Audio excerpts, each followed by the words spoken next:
দিয়েছি, আমি নিজে না, এবার কোরআন তার পরিচয় নিজেই দেবে। কেউ যদি কোরআনের কাছে জিজ্ঞাসা করে, কোরআন তুমি কোথা থেকে নাজিল হয়েছ, কে তোমাকে নাজিল করেছে, এই প্রশ্ন যদি কেউ কোরআনের কাছে করে, কোরআন নিজেই তার জবাব দিতে পারে কিনা? কোরআন নিজেই বলে, তানজিলাম মিম্মান খালাকাল আরদা ওয়াস সামাওয়াতিল উলা। এ কোরআন নাজিল করেছেন তিনি, যিনি ওই সুউচ্চ আকাশ আর জমিনকে যিনি সৃষ্টি করেছেন, সেই আল্লাহ আমারে নাজিল করেছেন। কোরআনের কাছে কেউ যদি প্রশ্ন করে, ও কোরআন, এই পৃথিবীতে নাজিল হওয়ার আগে তুমি কোথায় ছিলে, কেউ যদি প্রশ্ন করে, কোরআনে কারীম নিজে নিজের পরিচয় শোনায়, আমি কোথায় ছিলাম শোনো।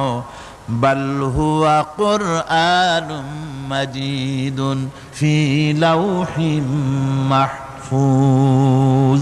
বরং এই কিতাব অতীব মর্যাদা সম্পন্ন সুরক্ষিত ফলকে লিপিবদ্ধ ছিল, আমি ছিলাম লৌহে মাহফুজে, সেখান থেকে এসেছি। যদি কেউ প্রশ্ন করে, কোরআন কি, কোরআন তুমি কার উপরে অবতীর্ণ হয়েছ, জবাব কোরআন নিজেই দেয়, ওয়া আমিনু বিমা নুজিলা আলা মুহাম্মাদ ওয়া হুয়াল হাক্কু মির রাব্বিহিম।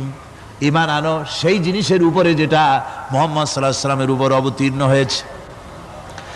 আবার অন্য আয়াতেও জবাব পাওয়া যায়, তাবারাকাল্লাযী নাযালাল ফুরকানা আলা আবদিহি লিয়াকুনা লিল আলামিনা নাযীরা। অতীব বরকতপূর্ণ মহান সত্তা সেই আল্লাহ রাব্বুল আলামিন, যিনি তার বান্দার পরে ফুরকান অবতীর্ণ করেছেন। সুবহানাল্লাহ বিহামদি।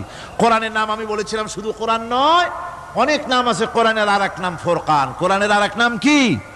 আল ফারকু বাইনাল হাক্কি ওয়াল বাতিল। কোরআন হচ্ছে সেই মহাসত্য যা মিথ্যা এবং সত্যের মধ্যে পার্থক্য সূচিত করে, মঙ্গল এবং অমঙ্গলের মধ্যে পার্থক্য সৃষ্টি করে, যা সত্য এবং মিথ্যার মধ্যে তাফরিকা সৃষ্টি করে, সত্যকে মানুষকে বুঝিয়ে দেয়। তার নাম হচ্ছে ফুরকান।